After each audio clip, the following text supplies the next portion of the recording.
Hi guys, welcome to another video. Today we are going to learn how to install Git in your Ubuntu machine. Sometimes it's predefined software which is used for the software development and controlling the version from one phase to another phase, and it is really important for any student or developer.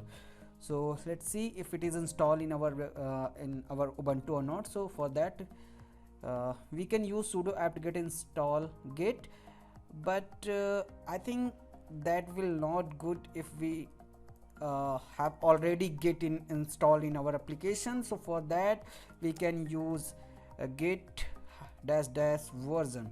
So as you can see that command git is not found because it is not installed in our machine.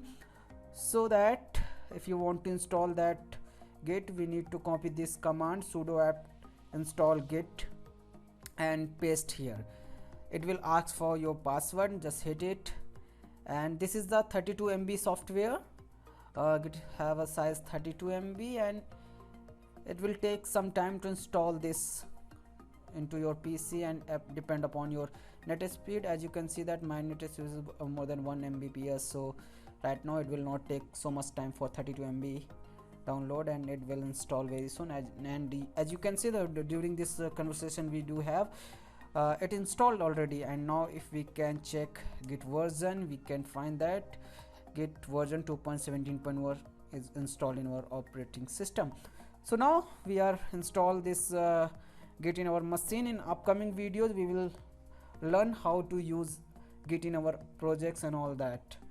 So till that, bye bye, and don't forget to subscribe this channel. If you like this video, share with your friends and comment, and your feedback is always value for us. We can improve our videos and content. So till that, bye bye, take care, see you in next video. Thank you.